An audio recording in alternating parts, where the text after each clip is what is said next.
Hello दोस्तों, जैसा कि आपको पता है मेरा नाम अनिल है और आप सभी का मेरे यूट्यूब चैनल सुपर 20 क्लासरूम में स्वागत है। आज हम चर्चा करने जा रहे हैं जो कल हमारे रक्षा मंत्री राजनाथ सिंह जी ने एक घोषणा की है, उसको समझते हैं क्या है। उस योजना का नाम है अग्निपथ योजना। अग्निपथ योजना मतलब सेना में सैनिकों की भर्ती के लिए एक योजना है जिसके बारे में हम विस्तार से जानेंगे। उसके पक्ष, विपक्ष और पृष्ठभूमि को हम जानने की कोशिश करेंगे। दोस्तों, इसकी मैं शुरुआत में योग्यता के बारे में बात करता हूँ कि थोड़ा सा हम एक योजना के बारे में जानते हैं पहले, फिर उसके बारे में हम पृष्ठभूमि के बारे में और पक्ष और विपक्षों को जानने की कोशिश करेंगे। सर्वप्रथम इसमें योग्यता की जो बात है, योग्यता 10वीं और 12वीं पास युवा इस भर्ती परीक्षा में बैठ सकते हैं। उम्र की जो बात है 17.5 यानी 17.5 से लेकर 21 वर्ष के युवा इस भर्ती में बैठ सकते हैं, इस भर्ती के फॉर्म को भर सकते हैं। दूसरा मैं बात करता हूँ वेतन की। वेतन इसमें अधिकतम 40,000 है। और दूसरा ये मानते हैं, दूसरा और समझते हैं इसको, जो सेवा का समय, सेवा का जो समय है वो 4 वर्ष है, जिसमें 10 सप्ताह या 6 माह की ट्रेनिंग होगी। इनका जो वेतन अधिकतम है प्रथम वर्ष में 4.76 लाख रुपए से लेकर 6,80,000 रुपये तक जा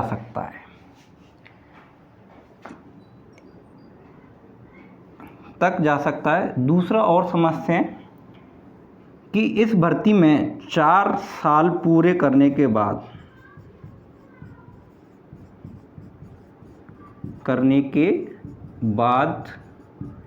पूरी भर्ती में से 75% जो सैनिक हैं उनको रिटायर कर दिया जाएगा और 25% सैनिकों को पुनः कंटिन्यू किया जाएगा, आगे के लिए रखा जाएगा। एक भर्ती परीक्षा कराएंगे, जितने भी यहाँ पर जो भर्ती निकली हैं, एग्जाम्पल के मान चलते हैं 1000 पद भरे गए हैं। 1000 पदों की 4 साल बाद दोबारा से एक भर्ती परीक्षा होगी, जिसमें से 250 लोग कंटिन्यू करे जाएंगे और 750 लोगों को रिटायरमेंट दे दिया जाएगा। इसमें यहाँ पर कोई भी पेंशन की सुविधा नहीं दी गई है। थोड़ा सा और समझते हैं इसमें क्या है। मान के चलो एक सैनिक की जो वेतन प्रति माह का 40,000 है, एग्जाम्पल मानते हैं, तो उसमें से 70% मासिक वेतन उसको इन हैंड दिया जाएगा और जो 30% वेतन है वो उसके डिपॉजिट होंगे।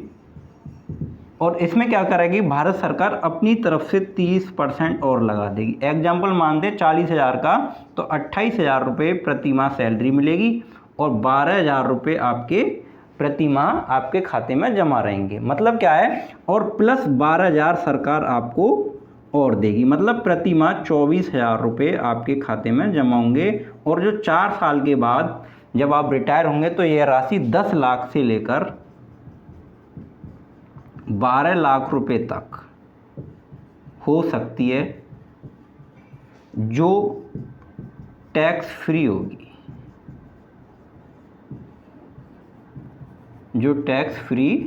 ठीक है। और जो टैक्स फ्री होंगे, थोड़ा सा और समझते हैं। इन 4 सालों के अंदर यदि कोई सैनिक शहीद हो जाता है तो उसे 48 लाख रुपए का बीमा व 42 लाख। अन्य कुल जो राशि है 1 करोड़ रुपया का मुआवजा उसके परिवारजनों को प्राप्त होगा। कुल ऐसा मान सकते हैं, यदि कोई सैनिक वीरगति को प्राप्त होता है तो उसकी कंपनसेशन के लिए उसकी फैमिली को 1 करोड़ रुपया मुआवजे के तौर पर दिया जाएगा। दूसरा उसमें अगर जैसे कि मान के चलते हैं 2 वर्ष तक उन्होंने सेवा दे दी, 2 वर्ष और रह गए हैं, तो 2 वर्ष का जो भी वेतन है प्लस वेतन भी दिया जाएगा। कुल मिला के बात यह है कि शहीद के परिवार को 1 करोड़ रुपया फिक्स एकदम पूरा मिलेगा और उस पर जो इंटरेस्ट होगी वो भी मिलेगा, और 2 साल का जो भी शेष सेवा में जो भी समय रह गया है उसका वो मुआवजा मिलेगा। थोड़ा एक बार दोबारा मोटा समझते हैं। योजना का नाम है अग्निपथ योजना 2022। योग्यता उसकी कितनी है? 10वीं और 12वीं पास। उम्र कितनी है? 17.5 से लेकर 21 वर्ष तक। वेतन कितना? अधिकतम 40,000। सेवा का समय 4 वर्ष है, जिसमें 10 सप्ताह या 6 महीने की ट्रेनिंग हो सकती है। प्रथम वर्ष में 4,76,000 रुपये पूरी सालाना इनकम हो सकती है और अधिकतम 6,80,000 रुपये तक जा सकती है। और 4 साल के पूरा करने के बाद जितने भी लोग भर्ती हुए हैं उनके द्वारा परीक्षा कराई जाएगी, जिसमें से 25% लोगों को दोबारा आगे की सर्विस के लिए चुना जाएगा और 75 लोगों के लिए सेना में से उनको सेवा समाप्त कर दी जाएगी। दूसरा ये भी समझते हैं कि यदि सैनिक अपनी ऑन ड्यूटी पर शहीद होता है तो उसको 1 करोड़ रुपए तक का मुआवजा मिल सकता है, और दूसरा उसमें जो उसकी सैलरी बकाया है, जितनी 4 साल की सैलरी बकाया है वो भी मिल सकती है। दूसरा सैलरी का एक और समझते हैं हम कि यदि मान के लिए 40,000 रुपये प्रति महीना सैलरी अगर उनको प्राप्त हो रही है तो 70% पैसा जो है हर महीने उनको मिलेगा और 30% जो पैसा है वो उनके फिक्स डिपॉजिट यानी जो उन्हें लास्ट में मिलने वाला है उसमें जमा हो जाएगा, और इतने ही पैसे भारत सरकार हर महीने उसके अकाउंट में जमा करेगी। मतलब समझ सकते हैं 24,000 और 1 साल के कितने होते हैं? 3 लाख के आसपास हो जाते हैं, 4 साल के 12 लाख के आसपास होता है। मतलब अधिकतम जो राशि है 10 लाख से लेकर 12 लाख तक जा सकती है, जो टैक्स फ्री हो सकती है। इस योजना का पूरा मोटा ये है। अब इस योजना का जो लाभ है या हानि है, पक्ष है विपक्ष है, और उसकी जो पृष्ठभूमि है उसको और जानने की कोशिश करते हैं। वीडियो में आप बने रहिए। दोस्तों, हम इस योजना की पृष्ठभूमि को हम समझते हैं, आखिर में इस तरह की योजना लाने का क्या उद्देश्य है और इसके पीछे क्या भारत सरकार को फ़ायदा हो सकता है। दोस्तों, मैं एक नाम लिखता हूँ, उनका नाम है दीपक कटियार, ठीक है, और आर्मी जर्नल हैं जो रिटायर हैं। उनका एक कोटेशन है, उन्होंने कहा कि देश की जो भी बजट है, तीनों सेनाओं का बजट है, उसका हम 70% भाग सैलरी, वेतन व पेंशन पर खर्च करते हैं। दूसरा 10% से लेकर 12% तक जो बजट है वो हमारे सैनिकों के वस्त्र या हम बोल सकते हैं दवा, ठीक है, मेडिकल, ट्रेनिंग, खाना आदि पर खर्च होता है। और जो बचा हुआ 18% भाग है वो नए हथियार, weapon, missile, tank, fighter plane, anti missile system आदि खरीदने पर खर्च होता है। जबकि हमारा पड़ोसी देश जिसके पास विश्व की सबसे बड़ी दूसरी सेना है, उसका जो बजट है वो अपने बजट का 28% वेतन व पेंशन पर खर्च करता है, और 70 से लेकर 75% तक जो बजट है वो इन चीज़ों पर खर्च होता है। मतलब वो अपने चीन जो है अपने देश की रक्षा बजट का 70% भाग अपने हथियार, नए आर्गूमेंट, नए टेक्नोलॉजी खरीदने में लगाता है, जबकि भारत केवल 18% या 20%, 22% तक पैसा नए आर्गूमेंट्स खरीदने में लगाता है। दूसरा, एक पृष्ठभूमि और समझते हैं कि 10 साल की सेवा में 10 साल की सेवा में एक सैनिक पर 5,76,00,000 करोड़ रुपया भारत सरकार खर्च करती है,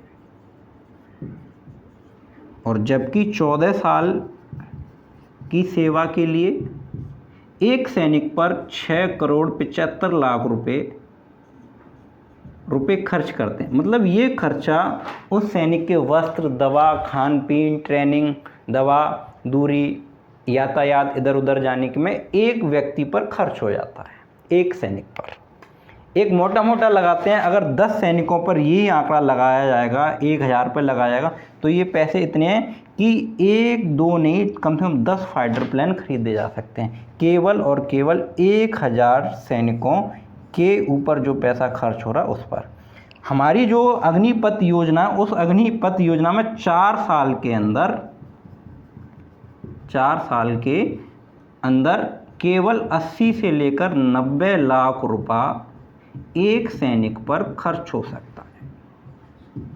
यानी भारत सरकार मैन पावर कम करके वेपन पावर बनाना चाहती है, और इसमें कोई बुराई भी नहीं है, क्योंकि सारे देश अपनी आर्मी में मैन पावर कम करके वेपन्स पावर बढ़ाने की कोशिश में लगे हैं, और ये काफ़ी सारे कानून वो अपने देश में पहले से बना चुके हैं। जो भी देश हमसे सैनिक तादाद में हमसे आगे हैं, उनकी जो सैलरी और पेंशन का पर जो बजट होता है वो हमारे देश से कई गुना कम है, और हमारे देश का कई गुना ज़्यादा है।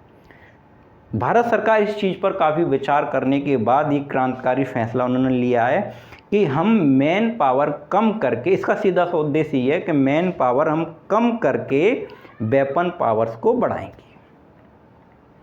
इस पूरी योजना के पीछे जो भी इनकी पृष्ठभूमि है वो यही है कि आखिर में 4 साल की योजना क्यों लाई जा रही है, सैनिकों को 4 साल ही क्यों रखा जा रहा है। 4 साल रखने से मतलब यह है कि इसके फ़ायदे और नुकसान के बारे में अभी पक्ष और विपक्ष के बारे में हम चर्चा करेंगे। पृष्ठभूमि में केवल इतना समझते हैं कि इस योजना के द्वारा इन चीज़ों पर जो भी टेक्निकल एनालिसिस किया गया उसमें ये पाया गया कि भारत अगर ऐसा करता है, 4 साल की लेता है, तो भारत को सबसे ज़्यादा युवा सैनिक प्राप्त होंगे। और मान के चलो जो योजना में दे रखा 21 वर्ष लास्ट एज है, 21 वर्ष से कोई 4 वर्ष के लिए काम करता है देश की सेना में, तो 25 वर्ष तक जा सकता है। 25 वर्ष के बाद उसके पास काफ़ी सारे रोजगार के ऑप्शन खुले हुए हैं, क्योंकि भारत सरकार रिटायरमेंट के बाद उसको 4 साल का ट्रेनिंग डिप्लोमा सर्टिफिकेट भी देगी, सिविल स्कोर भी बना के देगी, और उसको अर्धसैनिक बल, पुलिस आदि में छूट के प्रावधान भी दिए जाएंगे, क्योंकि हमारे देश में सेना में जाना बाई चॉइस है, पर और दबाव में नहीं है, जैसे कि इजराइल में जाना ही जाना है। कई बार देखा गया कि जो देश के युवा हैं वो देश की सेवा करना चाहते हैं, लेकिन उसमें कैरियर बनाना नहीं चाहते। एक इसकी योजना का नाम दूसरा भी रखा गया है, टूर ऑफ ड्यूटी। मतलब आप टूर के तौर पर आर्मी में जा सकते हैं और आर्मी से आ सकते हैं। बहुत सारे लोगों का सपना होता है कि हम आर्मी में जाएं, लेकिन वो आर्मी को कैरियर बनाना नहीं चाहते, 15 साल की नौकरी नहीं करना चाहते, 10 साल की नौकरी नहीं करना चाहते। तो उसका सीधा सा मतलब यही है कि आप उस 4 साल नौकरी करें, 4 साल के बाद आपके पास एक अच्छा अनुभव, देश की सेवा करने का अनुभव प्राप्त होगा, मौका मिलेगा, और उसके बाद अपना कैरियर आप दोबारा किसी में बना सकते हैं, पढ़ाई भी कर सकते हैं। मान लो 17 17 साल की उम्र में कोई लगता है तो 21-22 साल की उम्र में वो रिटायर होकर आ जाएगा। उसको इस उम्र में इतना अनुभव होगा जितना सामान्य व्यक्ति को नहीं है। पक्ष और विपक्ष क्या है समझने की कोशिश करते हैं। पक्ष के बारे में तो हम पहले भी चर्चा कर चुके हैं कि अधिक से अधिक सैनिक हमें प्राप्त होंगे, युवा सैनिक मिलेंगे जिन्हें अग्निवीर कहा जाएगा, अग्निवीर कहा जाएगा। दूसरा, वेतन व पेंशन पर जो बजट कम हो रहा है, ज़्यादा खर्च हो रहा है, वो बचेगा,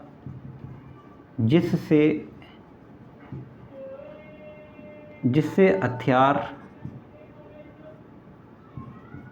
वेपन, मिसाइल आदि खरीदी जा सकती हैं। देश का युवा अधिक युवा सेवा समाप्ति के बाद देश की सेवा के लिए उपस्थित रहेगा। सरकार का ऐसा मानना है कि हम जितनी अधिक से अधिक लोगों को आर्मी की ट्रेनिंग देकर देश में रखेंगे, वो किसी भी विपत्तिकालीन समय के लिए कारगर साबित होगी। और कई फ़ायदे भी हो सकते हैं इसके। विपक्ष का सबसे बड़ा एक पॉइंट है, कई आर्मी चीफ या सलाहकारों का मानना यह है कि एक सैनिक को पूर्ण रूप से सैनिक बनने में कम से कम 3-4 साल लगते हैं। ऐसा करने से हमारे जो सैनिक होंगे वो अनुभव विहीन होंगे, यानी उनके पास अनुभव की कमी होगी। दूसरा पॉइंट ये भी आता है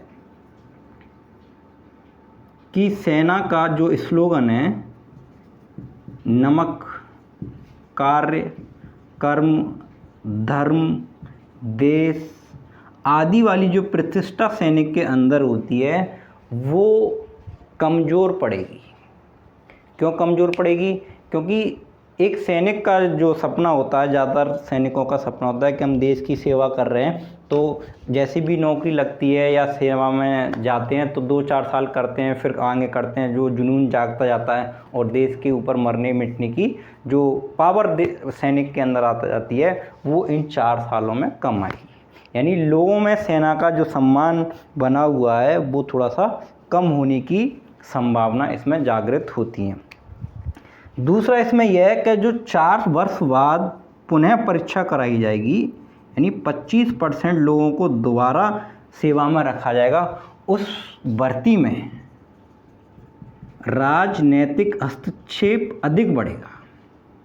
क्यों बढ़ेगा? क्योंकि जब चुनाव आएंगे, जब इस भर्ती को रोका जाएगा, आगे किया जाएगा, पीछे किया जाएगा, लोकल एमएलए अपने लोगों को सपोर्ट करने के लिए उसमें सेना के अधिकारियों पर दबाव बनाएंगे, जैसा कि आज भी सुनने को आता है, लेकिन प्रमाणिक रूप से है नहीं, लेकिन ये बात किसी से छुप नहीं रही है और सभी को पता है क्या होता है क्या नहीं होता।